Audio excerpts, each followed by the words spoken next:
Bismillahirrahmanirrahim. Assalamualaikum warahmatullahi wabarakatuh.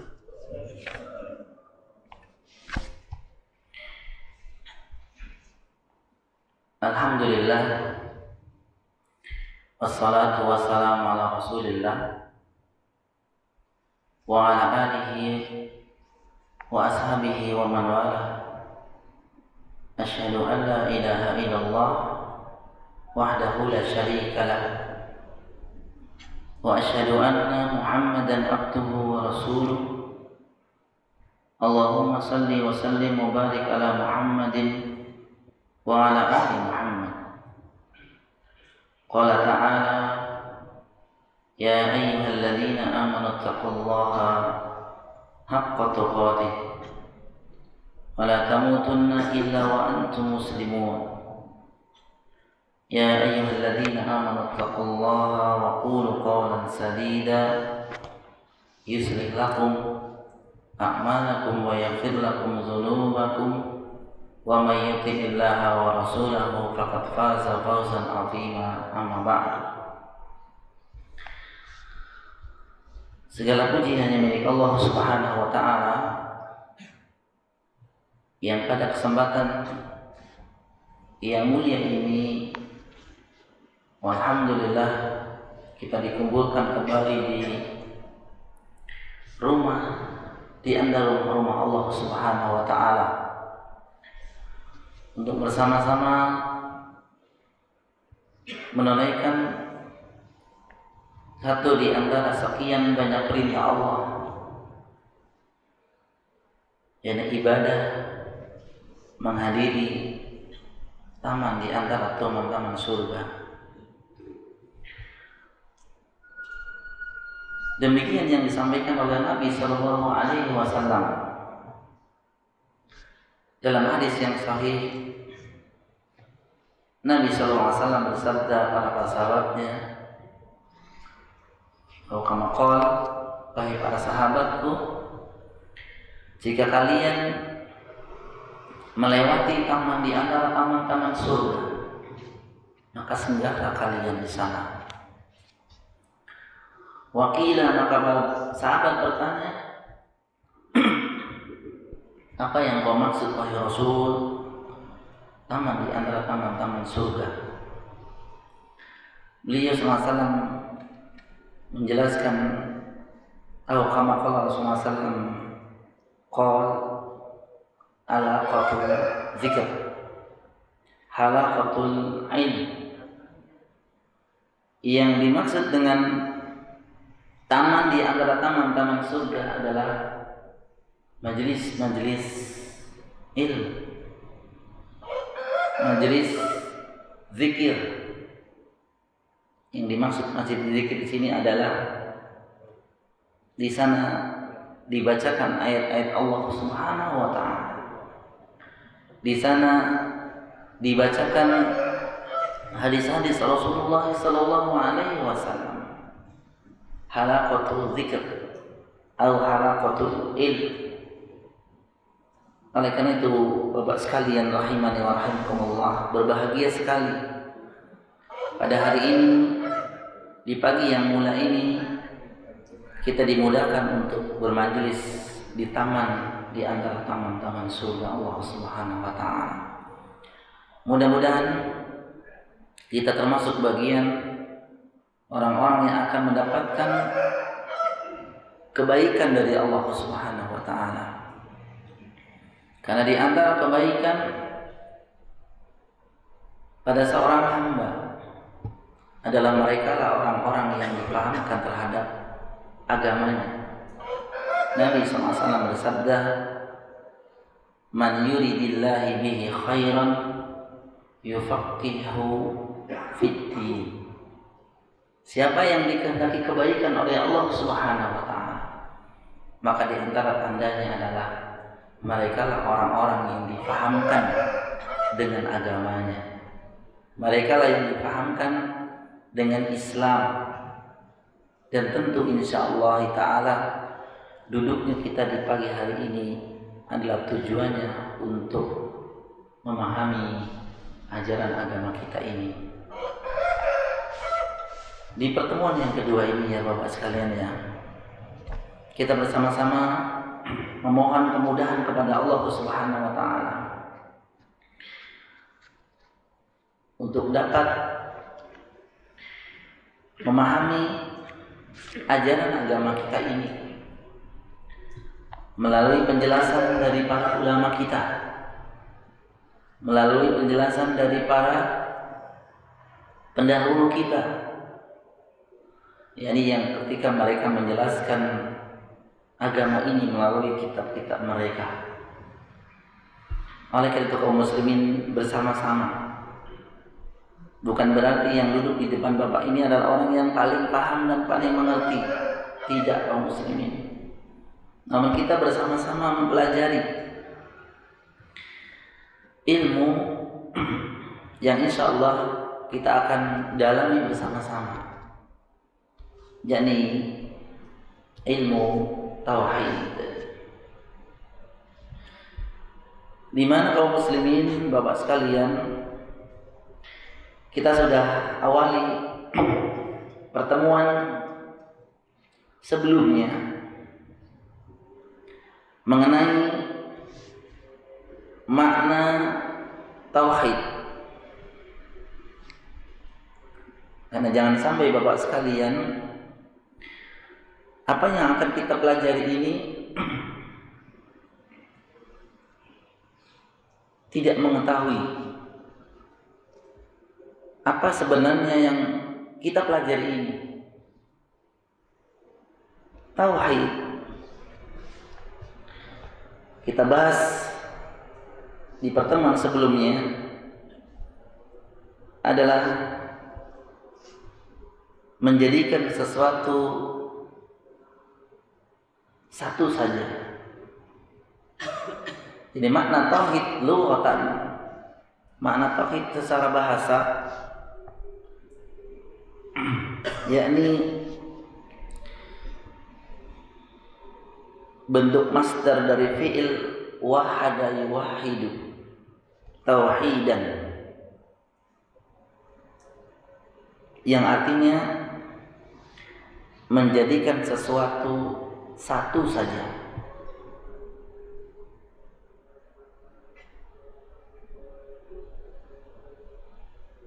Kemudian makna secara syar'an, di makna syar'an secara syar'i, at-tauhid huwa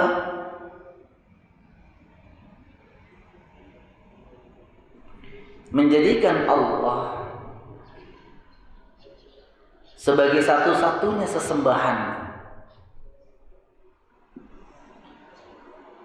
menjadi satu-satunya sesembahan yang benar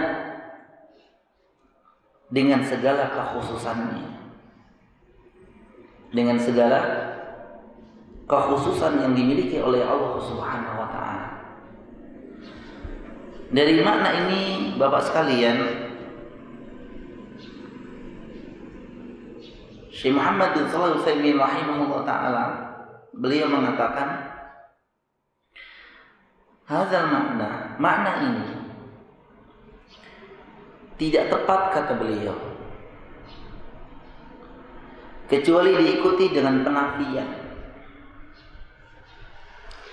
yakni menjadikan Allah satu-satunya sesembahan yang benar harus diikuti dengan penafian, yakni menafikan semua atau selain sesembahan selain Allah Subhanahu wa taala. Ini akan tepat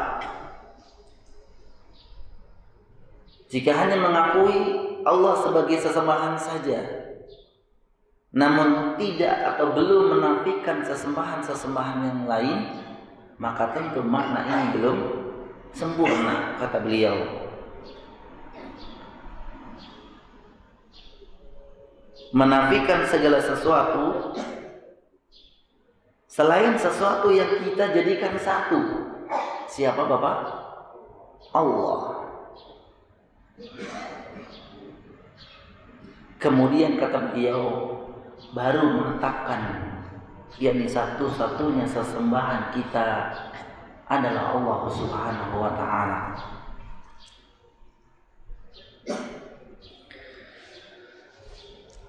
Sebagai gambaran dari pertemuan yang sudah kita jelaskan di pertemuan yang lalu, maka insya Allah kita akan melanjutkan yakni mengenai hakikat dan kedudukan tauhid.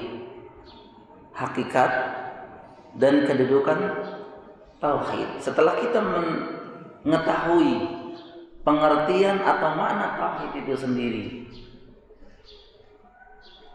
maka kita jelaskan di pertemuan yang lalu Bapak sekalian, kenapa paman Nabi Sallallahu Alaihi Wasallam yang tentu menemani beliau dari umur 8 tahun ya Pak, sampai dengan datangnya kenabian dan kerasulan beliau Sallallahu Alaihi Wasallam, namun beliau tidak mau mengucapkan kalimat tauhid karena beliau mengetahui betul makna, hakikat, kedudukan dan konsekuensi dari tauhid, kalimat tauhid itu sendiri. Karena Abu Thalib tidak mau menjadikan Allah satu-satunya sesembahan, dan Abu Thalib tidak mau menafikan sesembahan-sesembahan selain Allah Subhanahu wa Ta'ala. Masih mengakui sesembahan-sesembahan yang lain. Ya, mungkin Bapak sekalian sudah mendengar bahwa Amr bin Luhai, seorang pimpinan Bani Khuza'ah, yang ini terdapat dalam sebuah hadis, awwalu man ghayyara dina Ibrahim, Amr ibn Luhai. Jadi yang pertama kali merubah agama Ibrahim menjadi agama jahiliyah. Agama Ibrahim adalah agama tauhid, menjadi agama jahiliyah, menjadi agama yang memiliki Tuhan multi Tuhan, yang memiliki banyak Tuhan. Itu yang merubah pertama kali, kata Nabi, orang yang bernama Amr ibn Luhai ibnu Khundafin ibnu Khuza'ah, yakni seorang pimpinan Bani Khuza'ah, yang waktu itu saya jelaskan. Orang ini ketika dari Syam melihat di Syam banyak berhala, maka kemudian orang ini membawa satu berhala yang besar dan diletakkan di samping Ka'bah.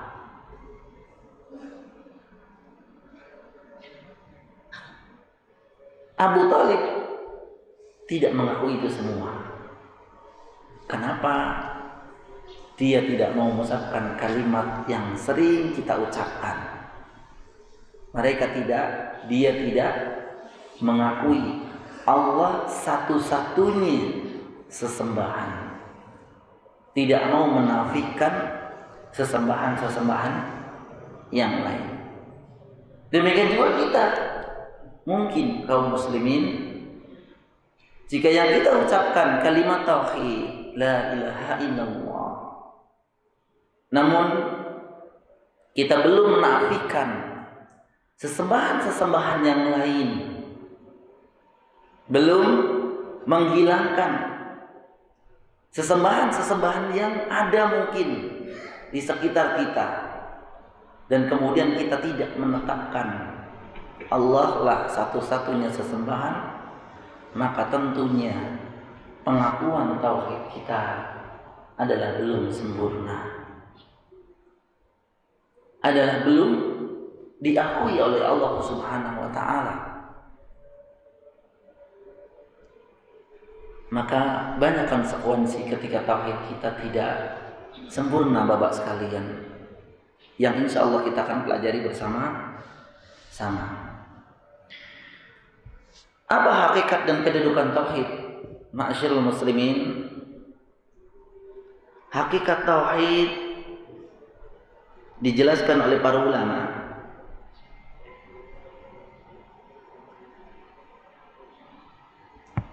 adalah sebagaimana makna yang disebutkan tadi.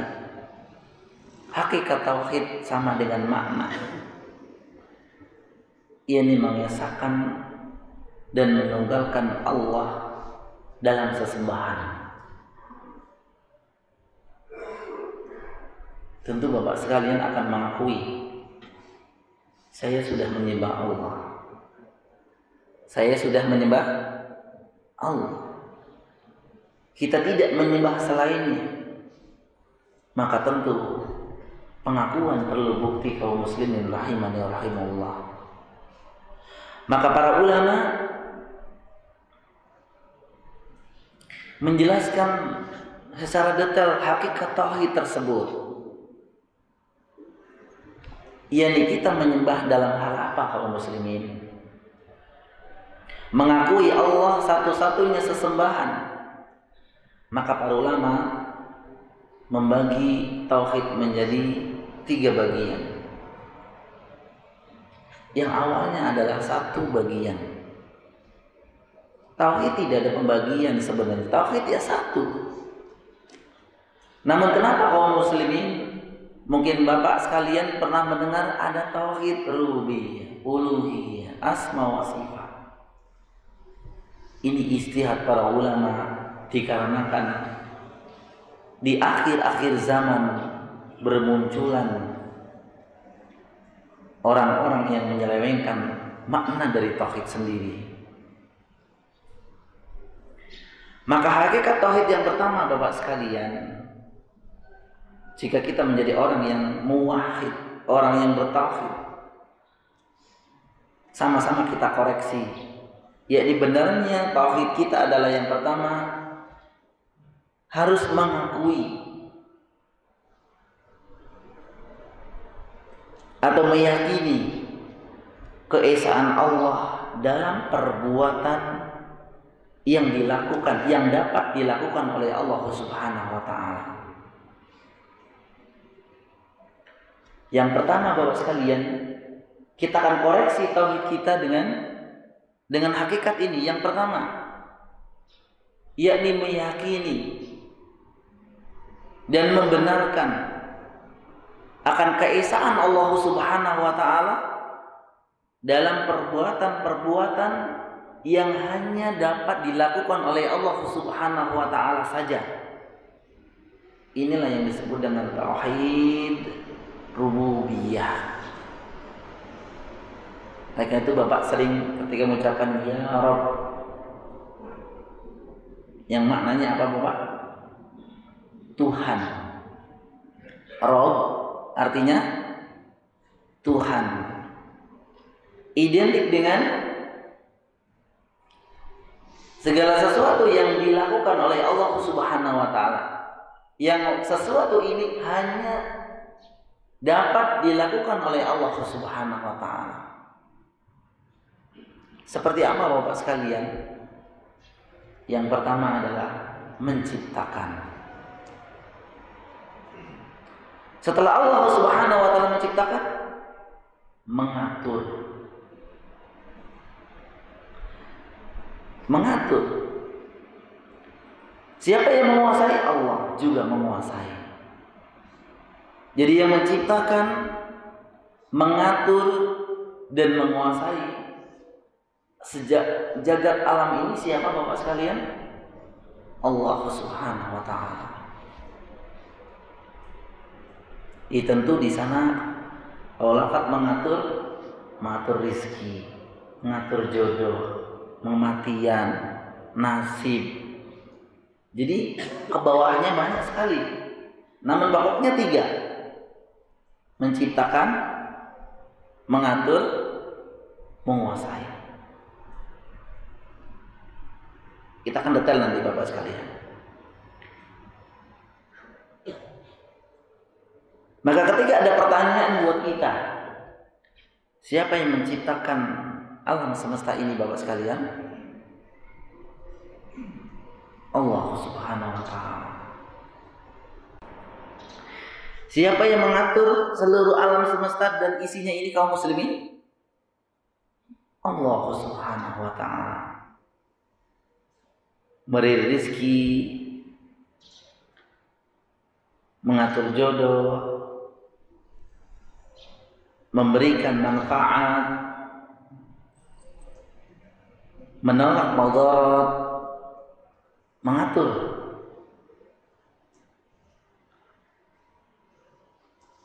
Siapa Bapak sekalian? Allah Subhanahu wa taala. Yakin? Yakin Bapak sekalian? Yakin.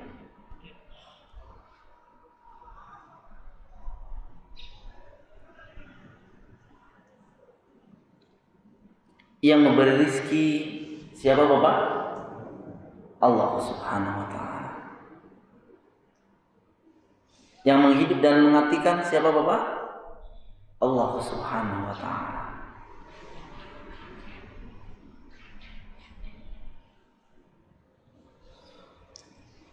Namun ternyata ada sebagian orang yang mengingkarinya.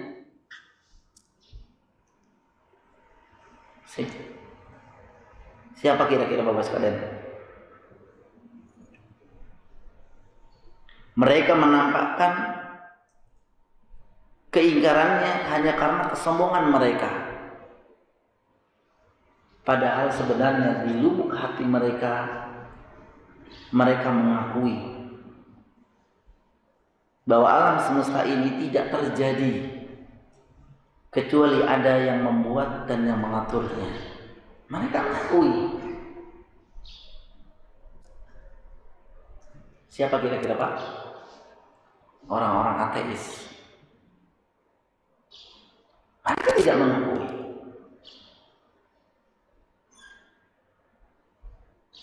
Sebagaimana yang Allah Subhanahu wa taala cantumkan dalam surat At-Tur ayat 35 sampai dengan ayat 36.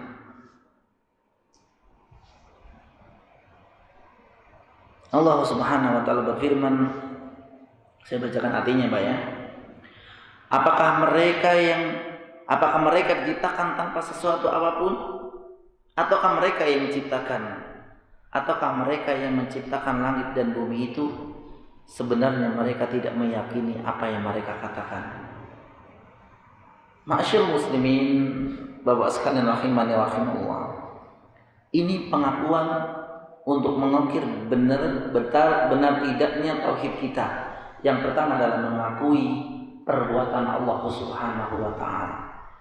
Jika kita yakin bahwa kita mengakui yang menciptakan, yang mengatur dan menguasai alam semesta ini itu Allah Subhanahu wa taala, jadi kita sudah menjadi orang yang bertauhid dalam rububiyah Allah Subhanahu wa taala.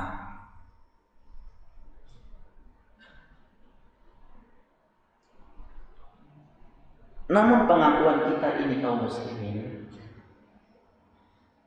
terhadap tauhid rububiyah, kita meyakini yang menciptakan, yang mengatur dan yang menguasai alam semesta ini termasuk kita, diri sendiri kita adalah Allah Subhanahu wa taala, maka sesungguhnya kita sudah mentauhidkan Allah dalam rububiyah.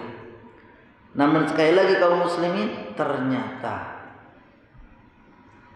pengakuan yang satu ini belum menjadikan seorang beragama Islam secara kafah. Namun pengakuan yang satu ini belum dikatakan seseorang itu menjadi orang muslim yang sempurna tauhidnya. Kenapa Bapak sekalian? Karena ternyata tauhid ini pun diakui oleh orang-orang kafir Quraisy, diyakini oleh orang-orang kafir Quraisy. Banyak ayat yang menjelaskan. Surat Al-Mu'minun, surat Luqman, wala in sa'altahum man khalaqas samawati wal ard la yaquluna Allah. Wahai Muhammad, jika engkau bertanya kepada mereka, man khalaqas samawati wal ard, siapa yang menciptakan langit dan bumi ini? Mereka mengatakan apa Bapak sekalian? La yaquluna Allah. Mereka mengatakan la di sini lamnya lam taukid. Sungguh mereka mengatakan dengan jawaban yang tegas, yang menciptakan langit dan bumi itu adalah Allah. Sama dengan pengakuan kita pada hari ini. Namun sekali lagi, pengakuan mereka orang-orang kafir Quraisy, musyrik Quraisy, tidak menjadikan mereka dikatakan muslim. Namun Allah tetap panggil mereka ya ayyuhalladzina kafaru.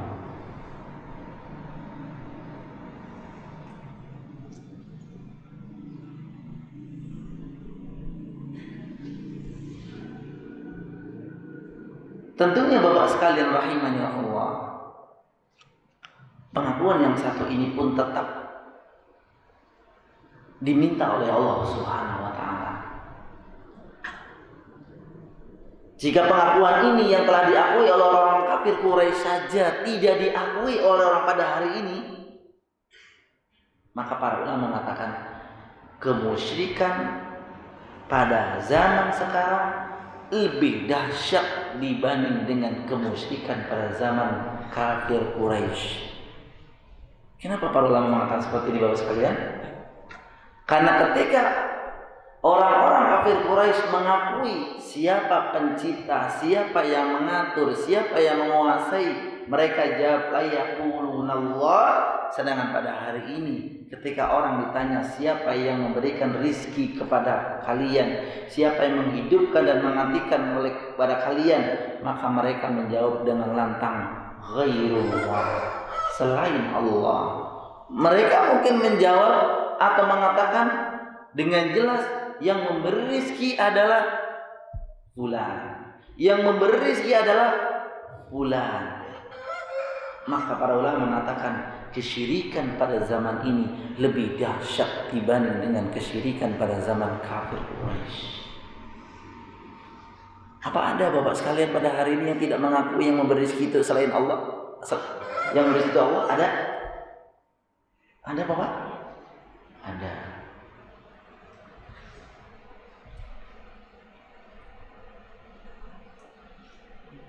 Ada kaum muslimin.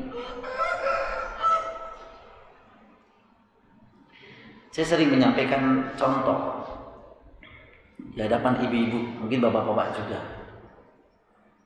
Siapa yang memberikan anak, Bapak sekalian? Siapa yang memberikan menentukan keturunan? Setiap keluarga itu siapa? Siapa Bapak? Dokter, ahli terapi, ahli herbal. Siapa Bapak? Allah. Betul Bapak? Bapak Allah jawab Allah. Tapi kenyataannya lain. Dari mana kenyataannya lain? Kadang nih aplikasinya Bapak sekalian. Ada teman curhat, teman sanawiyah, belum lama ini. Teman sanawiyah baru tahu WA-nya. Saya tanya udah menikah? Udah. Saya tanya lagi, sudah berapa ngomongannya? Nah, barulah curhat. Inilah yang menjadi permasalahan kami, Ustaz Yudi. Kenapa? Belum dikasih ngomongan. Sering kami dapati celaan, sindiran dari orang-orang. Betul nggak Pak? Contoh, kata beliau mengatakan, kalau saya ke undangan, kan berdua sama istri, sering yang ketemu awet sekali berdua. Coba sir ya Pak ya, tersembunyi sekali kata-katanya, awet sekali kalian berdua. Kalau hanya mungkin pertanyaan sudah punya momongan berapa, Anda tidak tahu, tidak mengapa. Tapi kalau sudah mengetahui bahwa si fulana ini belum dikaruniai momongan, maaf ya, kemudian Bapak sering mengatakan, kok kalah dengan yang baru nikah kemarin? Bapak tauhid rububiyahnya masih dipertanyakan. Karena siapa yang memberikan anak Bapak sekalian? Allah. Maka apa yang ada dalam Al-Quran sama persis yang dilakukan oleh orang-orang kafir Quraisy ketika mereka berbangga dengan banyaknya harta, ketika mereka berbangga dengan banyaknya anak, mereka sombong dengan mengatakan bahwa kami lebih baik daripada kalian karena kami telah diberikan anak yang banyak. Maka apa kata Allah? Qul Rabbi yabsutur rizqa liman yasha wa yaqdir. Katakan, Tuhan pula yang berhak yabsut, membuka atau menentukan rizki seseorang seberapa rizkinya, dan Allah lah yang berhak menahan atau menentukan seberapa rizki seseorang yang lain. Jadi tidak ada kaum muslimin ketika ada teman-teman kita yang belum dikaruniai anak, kita bully. Ketika kita membuli, tauhid rububiyah kita cacat. Ada orang yang belum memiliki kendaraan mungkin, belum memiliki rumah mungkin, belum memiliki segala sesuatu yang kita punya mungkin. Sekali lagi, rizki di tangan siapa Bapak? Allah. Ini tauhid apa? Rububiyah.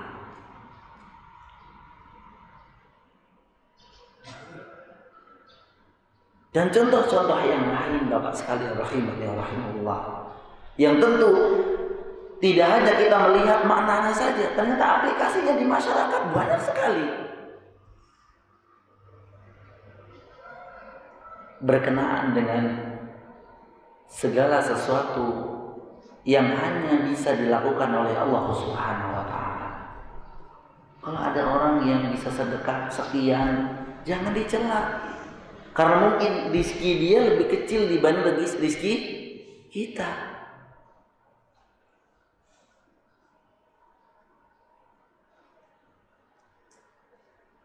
Dan yang lainnya. Tentu Bapak sekalian bisa menyebutkan dan menyaksikan, bahkan mengalami tauhid rububiyah.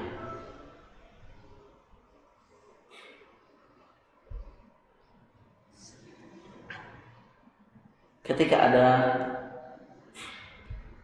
bencana alam misalkan, ini siapa yang melakukan ini Bapak sekalian? Allah. Namun banyak atas sekian dari orang-orang yang sudah beranggapan dia jenius, pintar, dia mengatakan, oh ini hanya fenomena alam saja. Banyak yang tidak menisbatkan kepada Allah Subhanahu wa taala, dia menisbatkan kepada dirinya sendiri dulu. Fenomena alam saja. Namun jika kita nisbatkan Allah terlebih dahulu, ini karena kekuasaan Allah Subhanahu wa taala. Tentu semua ini ada hikmah.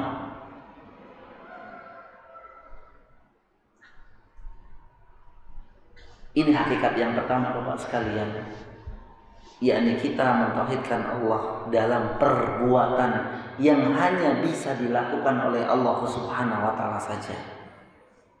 Jodoh misalkan. Berapa kali kita membuli teman-teman kita yang belum dapat jodoh? Benar nggak Pak? Doakan dia, bantu dia, motivasi dia untuk segera mendapatkan jodoh. Bukan kita membuli.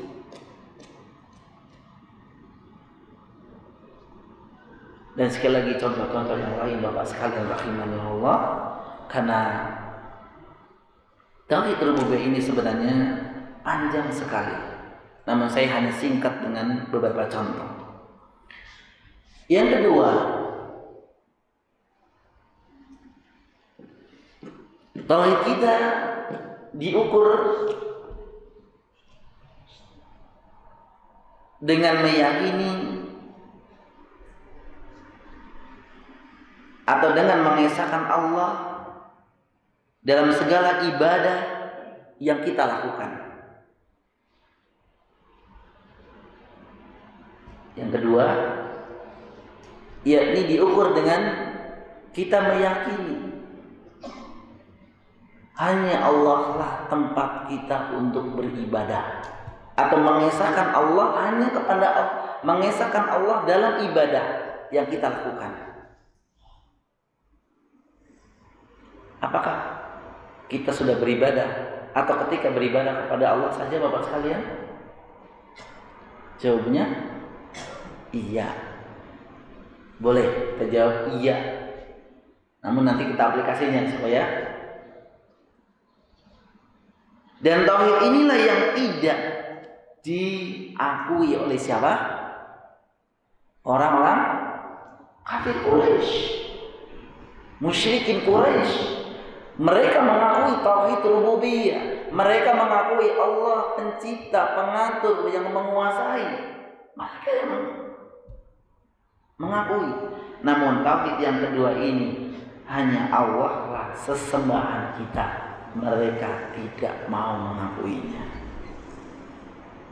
Dari mana kita tahu? Dari cerita yang tadi saya sampaikan, Abu Thalib.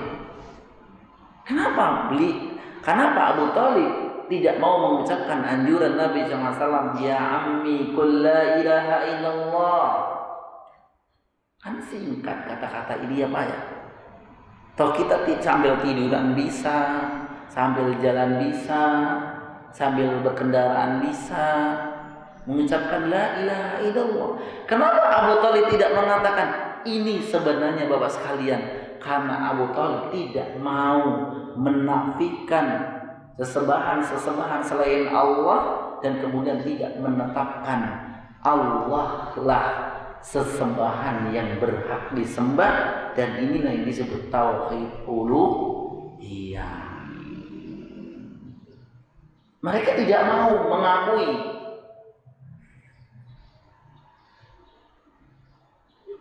Maka dalam surat Sad ayat 5 mereka katakan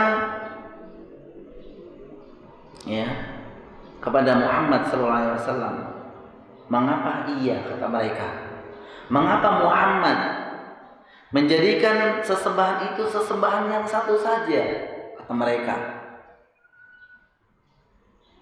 Sesungguhnya ini adalah benar-benar sesuatu yang hal mengherankan. Kata mereka seperti ini. Mereka tidak mau Tuhan itu hanya satu Bapak sekalian untuk mereka sembah.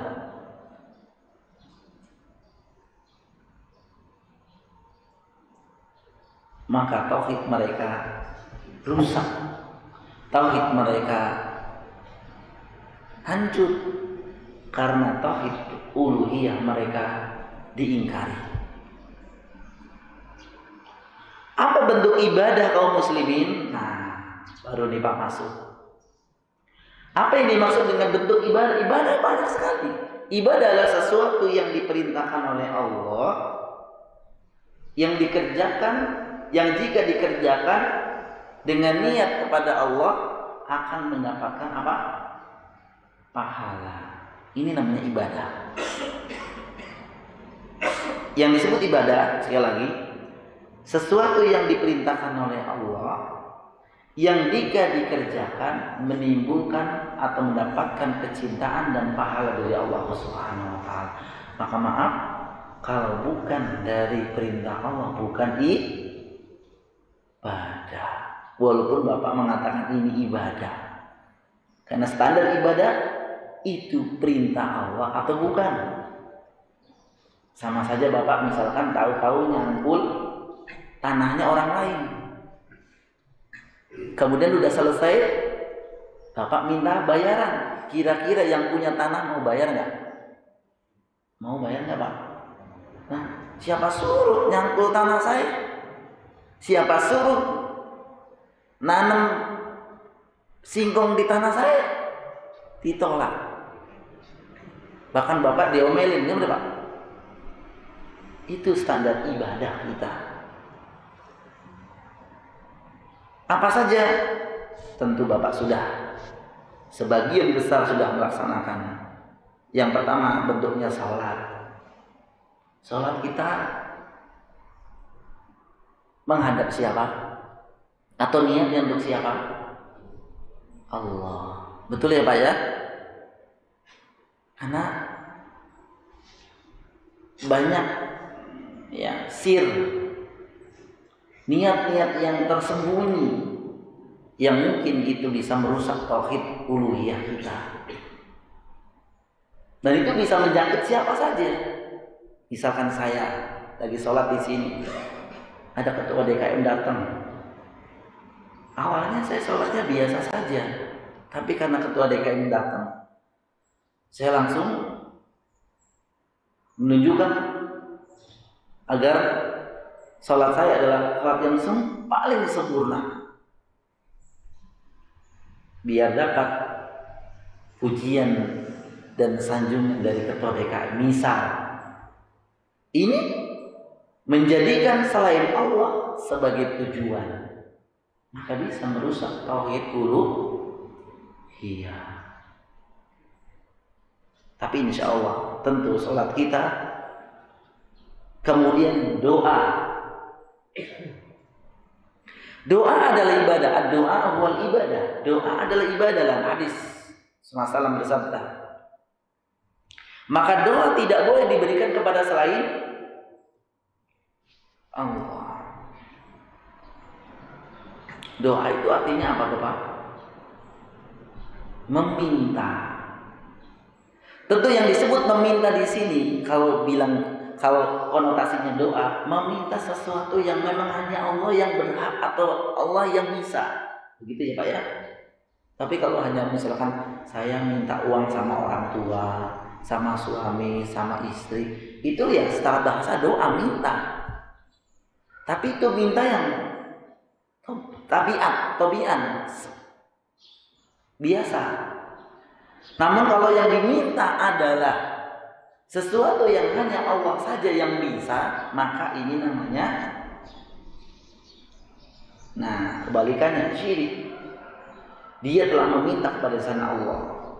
Contoh, datang kepada orang pintar. Biasanya Bapak minta apa? Ayo Pak. Biasanya minta apa kalau datang orang yang pintar, dianggap pintar? Ngerjain PR? Kata dia gini, anak saya juga banyak PR Pak. Kira-kira minta apa? Biasanya meminta sesuatu yang hanya Allah yang bisa. Bener nggak Pak? Rizki. Rizki Bapak tahun ini betul-betul sempit sekali. Bukannya bekerja, tapi mendatangi orang pintar. Kalau bahasa hadis, arrafan. Nah, ini al-araf ini Pak ya. Arraf. Orang yang dianggap pintar. Kalau sekarang bahasanya apa? Paranormal. Kalau parabola, setengah bola. Ya. Kalau paranormal, Bapak kenapa datang? Yang nggak normal berarti Bapak. Mendatangi mereka pasti meminta sesuatu, jodoh,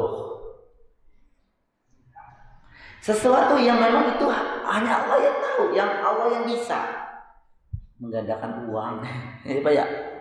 Karena saya tanya Pak, kalau main logikanya, kalau dia bisa gandain uang, kenapa dia rumahnya masih kayak gitu? Gitu Pak. Kenapa dia tidak bisa uangnya banyak? Ini di sini pun ada Pak, perdukunan. Ini pokoknya belajar ini nyinggung kita semua. Tentu ketika tersinggung ya bisa berubah seharusnya ya Pak ya.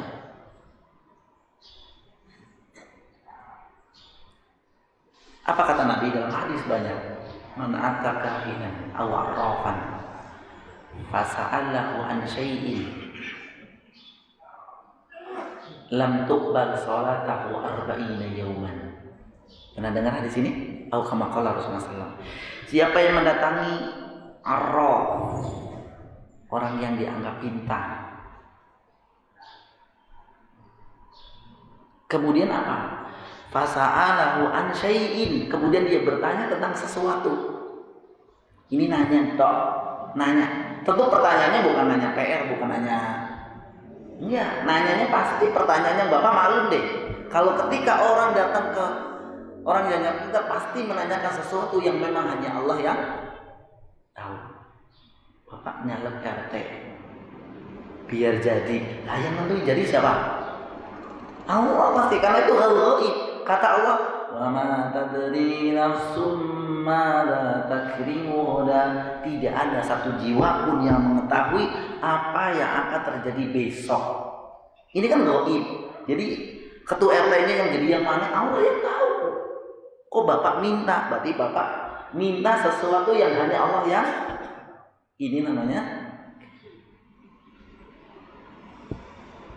bertanya saja mengenai sesuatu kepada si orang ini, apa konsekuensinya? Kata Nabi, lam tuqbal salatahu arba'ina yawman. Orang ini tidak diterima salatnya 40 hari. No, Pak. Hati-hati ya. Emang bukan dukun Ustaz, bukan ini Pak Ustaz kok. Pak Ustaz ya, nama boleh beda atau nama boleh sama dengan ini. Tapi kalau hakikatnya sama, ya salah karena nama tidak menjadikan hakikat itu hilang, Bapak sekalian. Yang penting hakikatnya sama dengan dukun ya. Saya contohkan lagi. Bapak sering ruqyah kan? Dikit-dikit ruqyah gitu ya. Sebenarnya boleh, dan itu sebenarnya ruqyah kita akan bahas di sini pula. Itu bukan alternatif sebenarnya. Bukan pengobatan alternatif. Justru pengobatan yang pertama. Misal, saya sering sampaikan ke ibu-ibu, bapak-bapak, kalau malam-malam anak jejeritan apa? Nangis, misalkan dipegang sininya panas ya. Bapak pegang tengkuk anak, bacakan surat Al-Baqarah ayat 155. Ayat kursi maksudnya Pak ya.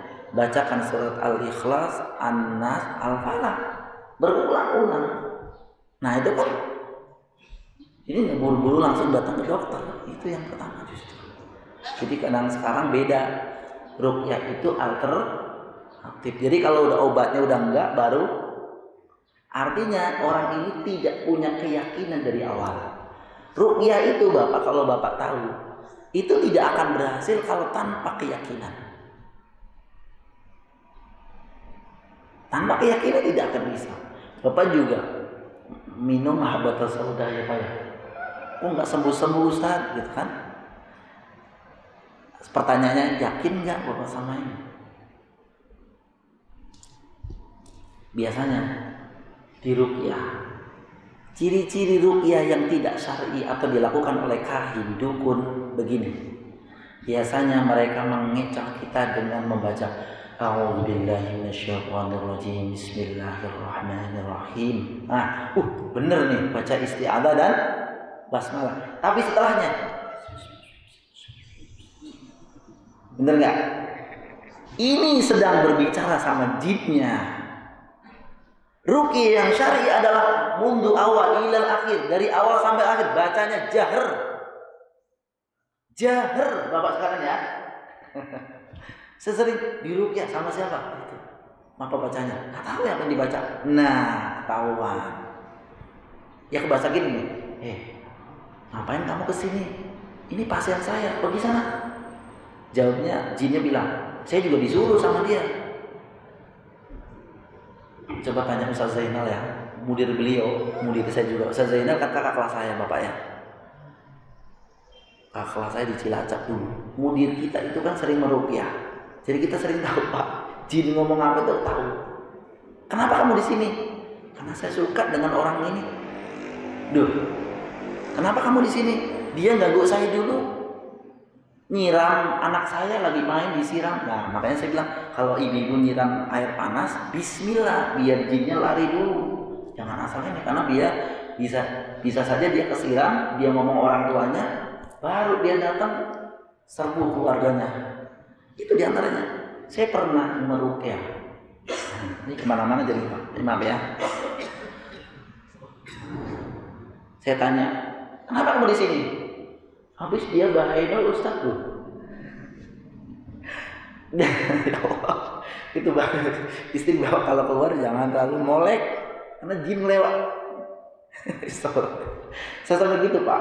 Terus kata dia, maaf ya, karena di rumah saya banyak gambar orang ganteng. Loh, maksudnya apa? Maaf sekali, maaf ya Pak ya. Waktu itu memang zamannya pilkada. Ternyata nama caleg dia ditempel di rumahnya. Gambarnya saya tahu memang orang ganteng. Saya sobek-sobekin semua. Nah, kenapa? Lupa. Jadi kalau gambar-gambar orang jangan ditaruh di rumah, jinnya suka. Itu rukyah, saya nggak kemana-mana. Kahin. Nah, ketika mendatangi kahin, bapak sama saja meminta dia. Misalkan mengatakan, oh saya tidak minta Ustaz sama dia, berarti bapak menjadikan wasilah. Nah, yang kemarin tanya tentang tawasul. Ya, demikian bapak sekalian. Jadi tauhid uluhiyah kita harus benar. Harus benar. Dua pembahasan ini yang dapat saya sampaikan bapak sekalian. Yang ketiga, mengesahkan Allah dalam nama-nama dan sifatnya, insya Allah kita sampaikan kalau ada waktu, insya Allah pertemuan akan datang. Ya tidak terlalu panjang. Ya masih ada ya. Demikian bapak sekalian, hakikat dari tauhid yang sudah saya sampaikan baru 2 poin ya. Poin ketiga adalah meyakini asma wa sifat. Jadi ketika bapak ingin bertauhid dengan benar, yang ketiga adalah bapak meyakini nama-nama yang Allah Subhanahu wa taala miliki. Selebihnya mungkin kalau ada pertanyaan seputar atau mungkin yang lain, kalau memang saya dapat jawab, insya Allah saya jawab. Kalau tidak ada dan tidak bisa saya jawab. Wa sallallahu ala Muhammadin. Mangga Pak. Ini mana? Masalah. Yang pertama, kadang-kadang orang itu dia merasa diikutin, ada yang ngikutin. Apakah nggak tahu apa itu jin atau apa, itu bagaimana? Terus yang kedua, dulu ada fenomena tadi saya seperti pembahasan tadi tentang penggandaan uang ya. Dulu saya kebetulan ada salah satu ketuanya saya itu, bahkan beliau punya salah satu semacam program bahwa 2045 Indonesia itu adil makmur ya. Tapi di dalam perjalanannya bahkan kalau bisa saya bilang dia percaya dengan dukun. Nah ini menurut pandangan Mas Satu. Terima kasih. Assalamualaikum. Baik bapak sekalian. Yang pertama mengenai diikutin ya. Baik, jangankan diikutin bapak. Setiap manusia termasuk Nabi SAW itu memiliki qarin. Ya, saya ini qarin itu artinya pendamping. Sampai dengan Nabi SAW pun memiliki qarin, yaitu pendamping. Di samping bapak itu jin yang mengetahui atau mengikuti bapak dari lahir sampai dengan ketika bapak meninggal. Hanya perbedaannya ketika qarinnya Nabi masuk Islam, ya. Tapi qarin ini belum tentu kalau kita. Maka mungkin sekaligus saya jelaskan bapak sekalian, ketika ada orang meninggal, ya Pak ya, kemudian ada yang mengaku, loh, kok Pak ini datang lagi? Tahu dari mana? Saya lihat sendiri di depan rumahnya sedang duduk. Misal, kira-kira bapak percaya nggak? Saya bilang saya percaya, dia itu wujudnya dia. Tapi saya tidak percaya orang yang meninggal itu kembali lagi. Karena siapa sebenarnya dia? Qarin, jin yang sering mendampingi, mengikuti bapak kemana saja, sehingga tahu persis gerak-gerik bapak.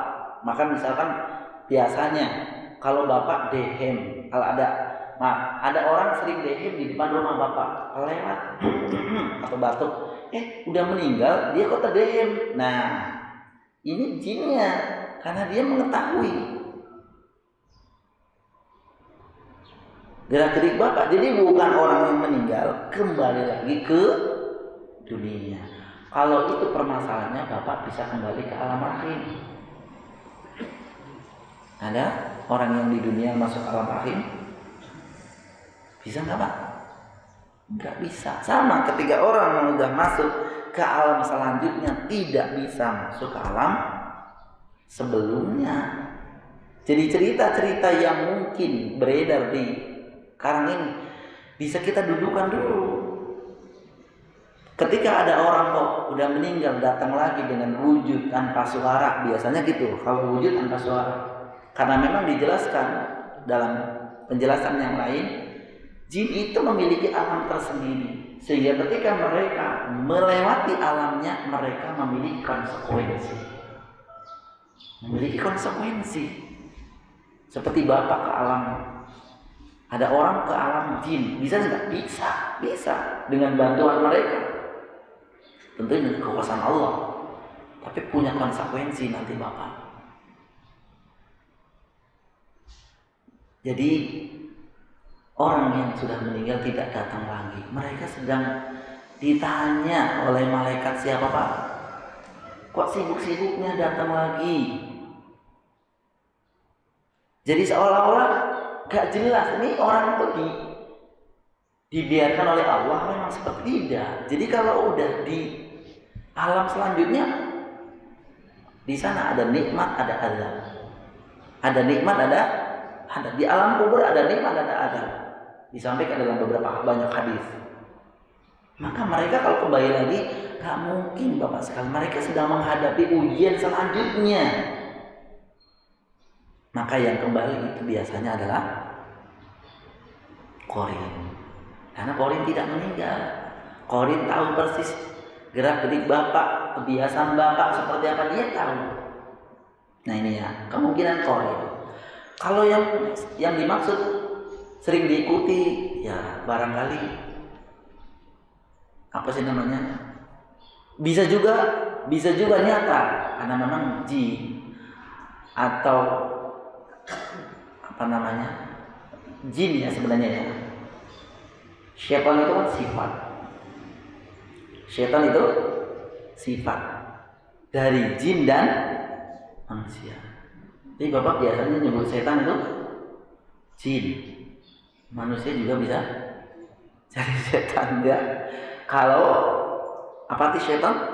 Ba'id an rahmatillah, jauh dari rahmat Allah. Terus setan arti setan itu ba'id an rahmatillah. Jadi bisa dari jin, bisa dari manusia. Minal jinnati wan nas. Nah, bapak nggak terima kalau dibilang setan. Begitu juga jin, nggak mau dibilang setan. Tapi kalau nyatanya dia setan, maka yang mengganggu adalah, karena banyak jin yang iseng, bapak sekalian ya, iseng. Karena jin juga ada yang muslim, ada yang kafir. Muslim ada yang taat, ada yang tidak. Sama. Bapak sering iseng, jin juga pernah iseng. Gimana isengnya? Waktu kemarin saya ceritakan, saya tidur di sini, dibinain belakang. Ada teman-teman saya juga bercerita, mungkin bapak juga ada. Ini iseng jin biasanya. Air galon ditumpahin, pernah nggak? Air galon dibuka kerannya, habis pagi-paginya. Siapa? Anak enggak. Itu biasanya jin. Gelas, ya, ini kata istri saya pak yang lihat. Gelas jatuh, ya siapa ya? Heksos tahu nggak? Yang itu dinyalain di rumah saya. Dinyalain bro, heksosnya. Kata istri, siapa yang nyalain? Ada yang nyalain. Saya bilang, udah iseng. Di mana dinyalakan? Bisa di jalan, bisa di apa? Ya, dan itu nyata sebenarnya pak ya, bisa nyata. Maka kita perlu pendampingan, kekuatan apa? Kekuatan tauhid. Jadi insya Allah tidak akan terganggu, tidak akan terini ketika kita mentauhidkan Allah Subhanahu wa taala. Adapun yang kedua, menggandakan uang, Pak. Yang disebut menggandakan uang itu dua nih. Kalau digandakan uang itu maksudnya digandakan dengan cara manual, cara yang Bapak, ya memang itu namanya palsu. Itu terlepas dari itu mah ya memang real. Tapi kalau memang misalkan ini uang 1 juta di sini, 2 jam kemudian jadi 10 juta, kecuali Bapak taruh ya. Tapi kalau tahu-tahu itu pasti bantuan siapa? Jin. Semua yang memang bantuan jin, kalau hal masalah-masalah yang memang hanya Allah yang bisa, itu sudah terjerumus dalam siapapun dia, siapapun. Kalau jelas, tapi ya Pak ya, kalau jelas, kecuali memang ada yang naruh uang lagi, yandain seperti itu. Demikian Pak, Allah a'lam bishawab. Nah, maka ada sebagian memberikan yang biasa orang pergi mengunjungi makam-makam dari cucu sunan manut untuk kesekian gitu, tidak kemudian di sana ada ritual seperti berendam di air panas gitu. Katanya setelah di sana bisa memberikan akhirnya banyak penyakit itu apa? Ada kaitannya dengan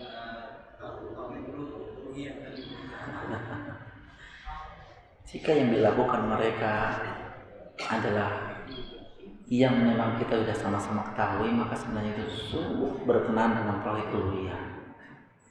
Karena memang yang terjadi Bapak sekalian, setahu saya nih Pak ya, maaf kalau memang salah. Bahkan saya pernah ngobrol sama orang ketua rombongan yang sudah berkali-kali memberangkatkan. Dengan bangganya mungkin mengatakan bisa sampai 10 bahkan lebih bis.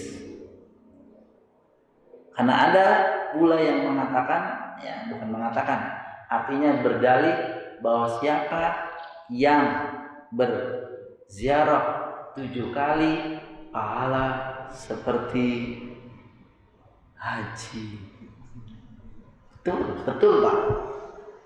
Pahala seperti haji. Dengan iming-iming yang banyak, maka Allah alam banyak dari kalangan orang-orang yang memang maaf ya tidak mengetahui hakikat dari, maka itu pun sebenarnya jatuh terhadap ya perbuatan yang syirik misalkan atau yang lainnya. Bukan berarti kita tidak membolehkan ziarah ya Pak. Jadi saya sering mendudukan para jamaah. Nabi SAW bersabda, "Zurul kubur fa innaha tudzakirukumul maut."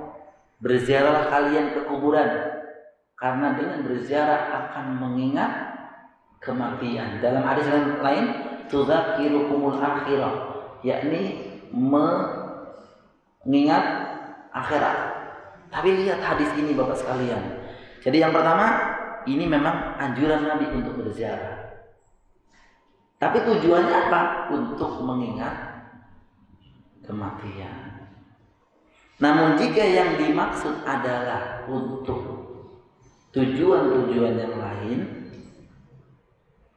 apalagi tujuan-tujuan itu adalah sesuatu yang memang berbau kesyirikan, maka tentu Bapak sekalian ini bersinggungan keras dengan tauhid uluhiyah. Saya tidak mengatakan mereka tauhid uluhiyahnya rusak, tidak, tapi sungguh bersinggungan. Kalau memang yang terjadi adalah benar, mereka meminta berkah, mereka tamassuh bil anwar, mengusap-usap, kemudian dan ritual-ritual yang lain, tentu ini sudah tidak bisa ya dirasakan lagi mama. Karena yang terjadi adalah demikian, mereka bersinggung keras dengan tauhid uluhiyah, dan ini berbahaya. Berbahaya. Belum ada keyakinan yang lain. Mereka merasa sempurna, orang-orang yang sudah berziarah 7 kali atau sekian kali. Mereka sering bercerita, saya udah 10 kali, saya udah 15 kali. Seolah-olah ada keutamaan tersendiri. Wallahi demi Allah Bapak sekalian, kecuali kita berziarah makam Nabi, ya Pak ya, itu pula tidak boleh melakukan hal-hal yang saya pernah mendapati, mungkin Bapak pernah mendapat juga ketika ziarah ke makam Nabi SAW di kota Madinah. Itu banyak orang-orang yang tamasuk, yaitu mengusap-usap. Maka kan di samping ini ada syekhnya, ya, diusir-usir kan Pak. Saya pernah melihat secara langsung ketika orang-orang ini, kebetulan bukan orang Indonesia ya, berdoa ya, kemudian sujud, diusir orang ini. Ketika udah diusir jauh di sana, ternyata dia lagi menghadap ke sini, menghadap ke kuburan dan berdoa lagi. Dan saya mengatakan, ad'u ila tawajjuh ilal qiblah. Kalau berdoa jangan menghadap sini, hadap kiblat. Demikian memang kesyirikan yang terjadi bahkan sampai di kota Madinah. Di makam Baqi' polisi sekarang banyak sekali Pak ya. Nah kemarin juga sebelumnya bulan Maret melihat secara langsung juga itu sudah dilarang, mamnu', dilarang, tetap dilakukan oleh orang-orang yang memang memiliki keyakinan tersendiri di sana, dan itu pun diusir oleh bulis, para polisi, ya, askar, masya Allah, ya. Jadi demikian Bapak yang terjadi. Memang yang terakhir bahkan Nabi SAW melarang sebenarnya, ya, la tushaddu birrihal, tidak boleh bersungguh-sungguh melakukan perjalanan illa kecuali 3 tempat. Apa saja Pak? Masjidil Haram, Masjid Nabawi, dan Masjid Aqsa. Saya tanya, kalau yang ziarah itu biasanya memaksakan nggak? Apanya? Biayanya. Terus juga berhari-hari. Kemudian ada juga yang meninggalkan suami. Meninggalkan suami. Ya seharusnya di rumah ini suami ditinggalkan bisa 10 bahkan 15 hari dalam perjalanan, karena kan harus 9 kali. Ya. Itu cerita bibi saya Pak. Nah, bibi saya yang ikut waktu itu, saya kan alhamdulillah udah selesai, tidak lagi. Saya ajak umroh, tuh lihat kuburan-kuburan para sahabat juga tidak seperti yang dilakukan oleh di negara kita ini. Ini sahabat yang mereka dijamin masuk surga, tidak diseperti itu kan. Bener nggak itu kuburannya si fulan? Jangan-jangan itu bukan kuburan. Dan kita kadang-kadang hanya katanya. Tuh, demikian Bapak sekalian, Allahu a'lam bishawab. Cukupkan ya Pak ya. Mudah-mudahan pertemuan di pagi hari ini bermanfaat, terutama bagi saya pribadi dan kemudian para jamaah sekalian. Saya mohon maaf kalau ada sesuatu penyampaian yang kurang berkenan di hati Bapak sekalian. Namun mudah-mudahan niat kita bersama-sama adalah untuk memurnikan tauhid kita, ya, untuk membuktikan bahwa tauhid kita adalah benar, bukan hanya sekedar pengakuan saja. Ya, bukan hanya sekedar kita adalah mengaku kita adalah orang bertauhid, namun pada hakikatnya kita tidak mengetahui hakikat tauhid itu sendiri. Kita tidak mengetahui konsekuensi tauhid itu sendiri, yang tentunya pengakuan ini akan ditolak oleh Allah Subhanahu wa taala. Aqulu qouli hadza astaghfirullah li wa lakum wa akhiru da'wana subhanakallahumma bihamdik asyhadu an la ilaha illa anta astaghfiruka wa atubu ilaik. Assalamualaikum warahmatullahi wabarakatuh.